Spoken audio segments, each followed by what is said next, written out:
Nosferatu fans, here again. And I thought, why not, why not? I meant to do it the other day, but I was doing a bit of things I wanted to do and get off my chest. So I figured I might as well, not like cheer myself up, but do the movie I saw in the pictures.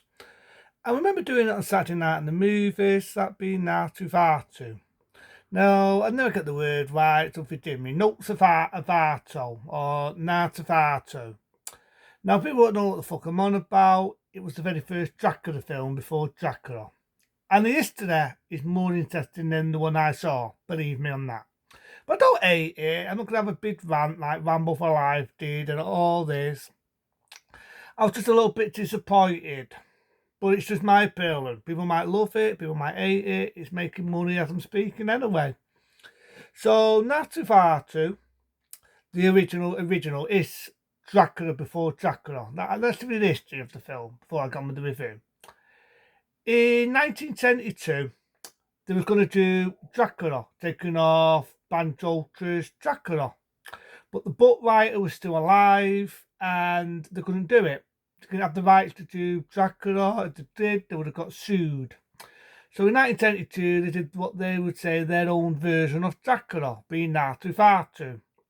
Now that was totally different than how you saw Dracula. It was a guy with a bald head, cheapy looking, a big pointy ears, big doofy fangs, and he sort of fancied this woman. He ordered the boyfriend as a prisoner in their version of Transylvania. It was a silent movie. Don't forget, it's 1972. It was a silent movie. Now, anyone who doesn't know Nosferatu, if you remember the song sang by Queen, and if you married had David Bowie as well. And if people don't know the song, it's Go Better, looking down on me, no work to walk. I'm not going to do the rest because I'll kill it. There's a bit of that where it does play in the original music video. It does play Nosferatu. It also plays a few other classic silent movies, but it says a lot of that. And everyone always remember the tacit ending when the vampire's about to bite the dirt, the sun comes out and he puffs up, blows up in a puff of smoke. And you probably remember a lot of things. The thing I love about Nosferatu is there's a bit, you do see London, what it looked like back in 1972. And you do see the vampire stood near his abandoned building. There's a peefy sort of him stood there, toast up, far away sort of bit with his carrying in the coffin. I've got it, but I've got the black and white one. Eventually, I'd love to get the red and black, blue and black, and all that. Because back in that era, whether you love old films or you don't, you know, it's good to see how the stylized films back in the era when they didn't have sound, didn't have words. You know, it was a silent movie era. So we got to a remake in 1979, and the remake, it's all right. It's all right. It's just, you know, it's good. It's too cheapy. The dark bit, the vampire. Still had the big dummy teeth, pointed ears, bald head, still cheaper looking. So I dilute that. I remember rightly, it had the same woman who 2 years after would appear in Possession. The one that has it off with that octopus weird thing. And it's not a bad one. It's very popular. I remember the Dark Bed, the vampire is a cheapy fuck. And as we know, as the days went on in the 30s, the writer, as I said, the writer that did Bram Stoker's Dracula sadly passed away. And then they had the rights to do Dracula. And the rest is history. But it is Nosferatu to me is Dracula before Dracula. And in all fairness, I shouldn't talk about that. Now, as I said, it's not a rant, but me and my mate, we went to the pictures and we decided to see the new one from 2024. We decided to go and see the new one. And I was about to say that, so yeah, me and my mate, we went to the pictures anyway, and we went to see it. And I've got to admit, there are some dud bits in it, so I'll get on with the dud bits, and then I'll get on with the bits where I think it was a letdown. I don't think it's shit. I'm not going to rant it too much. But the end of the day, I'll say it was disappointing and it was overrated. I'd say it's overrated. So let's get to the dud bits. So I like the way they made it look like the olden times, just like they did in the 1972 one or the 1979 one. I do actually like that. I like them little tutsies. And it starts off, you've got to do, and I've got to admit, right, I've got to admit the dude does look very similar to how it looked in the 72 one or fucking the 1979 one. I do admit that, it does look very similar. And it's a very similar story. It's just that it's more updated. There's a lot more they can get away with than what they could have in the olden times. And it always amazes me that this film's a 15. There are some bits in it where I think, a 15? Seriously? Now, if it comes to me watching modern sort of updates of Dracula, I'd sooner watch Ben Stoker's Dracula any day. I'd sooner watch Ben Stoker's Dracula or Interview with a Vampire or maybe, I don't know, even though some of them are dated now. Maybe some of the Draculas with Christopher Lee. Or fuck it, even Ben Bejose's fucking Dracula with Ben Bejose was better than this. And that's saying something, because you're talking 1930s. But, you know, I'm a sucker for old monster films. Even Frank Pidello's fucking Dracula. 'Cause that's what it is. Nosferatu in my eyes. My eyes is Dracula before Dracula. There's some of the film. So it's based on the olden times. I could be right, could be wrong. 1860 something. I might be wrong on that. And it starts off with this girl. You don't get it first. You get the idea she's having a nightmare. And I do like the sort where she's getting dragged up. And I do admit there's actually a jump scare in this what works. Not you to do boo-hoo jump scare you can see a mile away. Because I was watching it in the cinema. She goes up. She's floating in the air. She's outside. His hand gets her by the neck. I did that on purpose. And the way he did it, it did actually work. And I went, fucking hell. In front of my mate was laughing. He was with me. And he said, did that scare you, Pete? And I mean, it did. Then there's a few good bits in it. Like I say, it's based on the olden times. And the woman of her husband, she senses something bad's going to happen. She even knows he's going to get this job because he goes for a job interview. And the guy was working in this, I think it's like his really snoopy place, you know, it's olden times. He sends him to this rich guy. He says, if you do this, it will set you up for life. It's far, far out. And that's what I mean, it is Dracula. You rate it up, it's fucking Dracula. Everything you see, right, in Dracula, the Ben Joker's Dracula, is very similar. Lad goes to a tassel to help and write a deed. Vampire's Dracula. He owes the lad as a prisoner. Everything I've just said is in this fucking film. But anyway, so he goes on an horse. He goes on. Now I do like this bit. He goes to a gypsy place. You know, he's like the old gypsies. He pays a double because they don't want him to stay the night. They don't want him to go to his castle, so he pays them double. And it's snowing. I do admit they do some good bits where it's snowing. It's up in the hills. It's up in the mountains. I do actually like them little tutsies. And there's a bit before all that where he's with these other people, this guy, his woman, he's got kids. The kids don't want to go to feed. They're saying there's a monster in the bedroom. And that kind of follows on later on in the film, which I will get to. There'll be a lot of spoilers on this. You've never seen Nosferatu, the latest one. Word of warning, it's going to have a lot of spoilers. So, like I say, he sees this woman naked, she's on her horse, he sees a sacrifice. He wakes up and he doesn't know if it's a nightmare or not. And then this horse comes out of nowhere, horse and cart. You've seen it in a lot of hammer houses. He gets on the horse and cart, it takes him to where he goes. It's fucking, I'll just call it tassel fucking failure, because that's all it is. Now you meet the guy. I've got to admit straight away, I can see what Whammo for Life is getting to when he did this review, because the Nosferatu, right, in the 10th one, or the one in the late 70s, was cheaper, it was fucking frightening. This guy tries to be scary but fails. He's got a big fucking porno moustache. To me, use the moustache. Get rid of the fucking moustache, right? Now people can say, oh, you just compared it to the original. The original. There are bits I just said I think have done better. So all fair and done, and to keep this film to its own merits.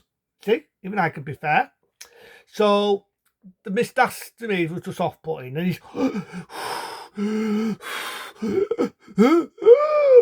he's breathing like that. I just did that on purpose. I don't think this guy got fucking asthma.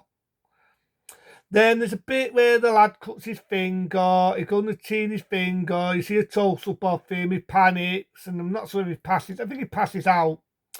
Then there's bits where the guy sold the lad the job, he's going to do ladder, and there's a bit where he bites, I should say, a pigeon's head off. I felt that was bitty balls there.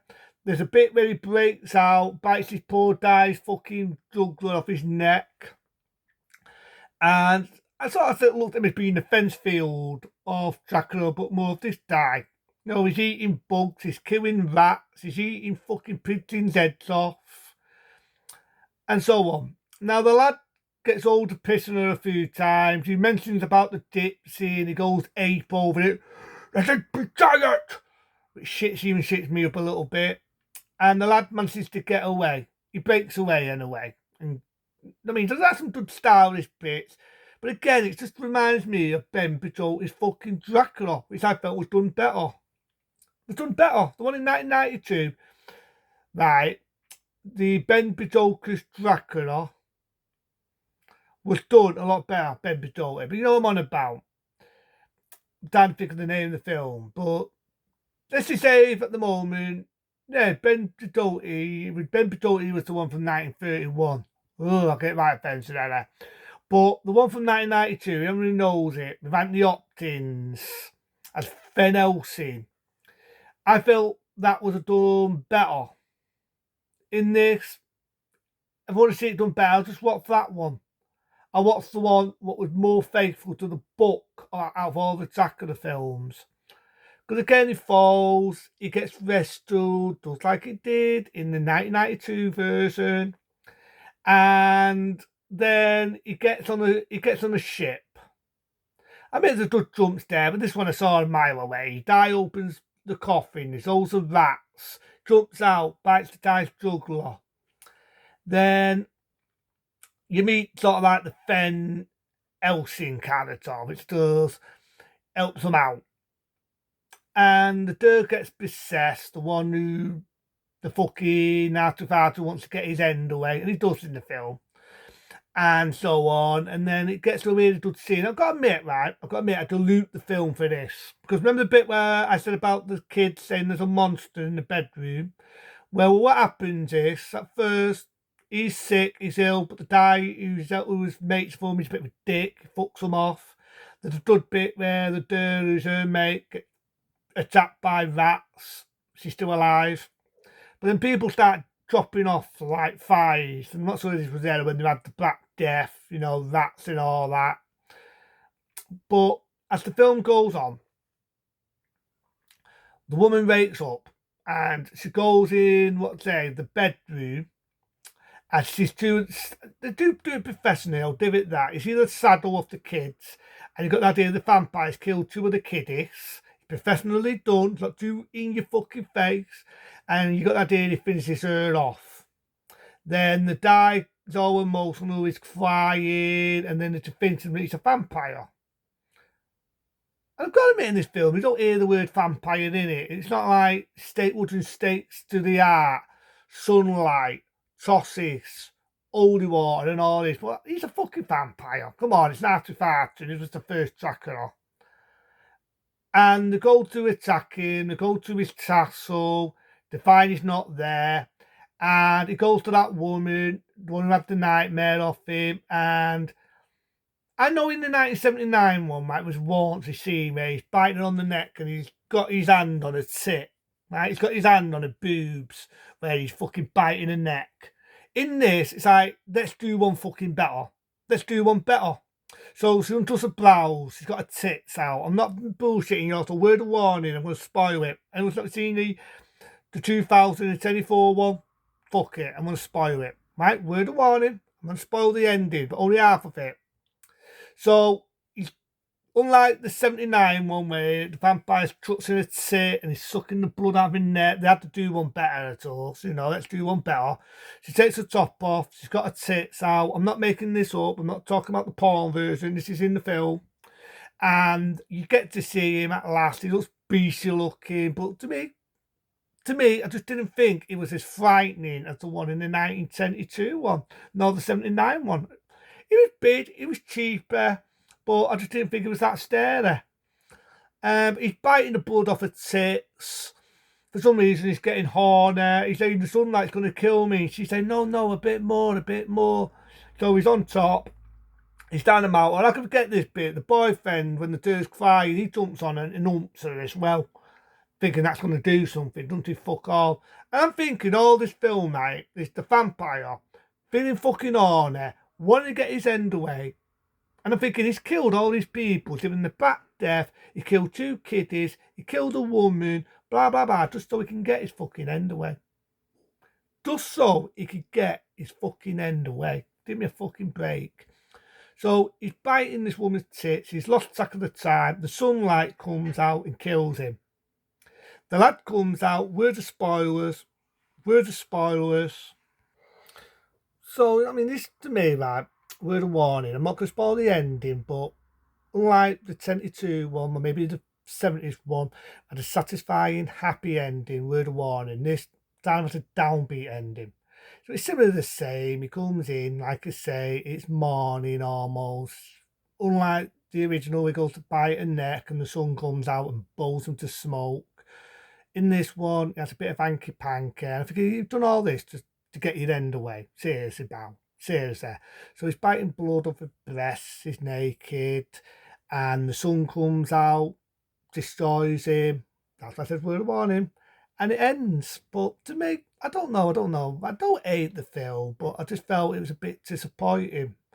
The 72 one, and I offended the remake a bit because I felt that 1972, they didn't have sound, they didn't have talking, it's a silent movie, so they had to make do with the words, the music playing in the cinema, whether it's playing the piano, and they had to make it stylish to give it a story, a meaning, and to make it stylish. And that's what was done about the 1972, that era of the silent movie era. 79, they had to make it cheapy and so on. But it's like I said, Nosferatu is before Dracula. Before you had Ben Bedoster, before you had Van Vitello, before you had Christopher Lee, or whoever played Dracula. It was before that era. And you've been that many versions of Dracula. Nosferatu is Dracula before Dracula. It is.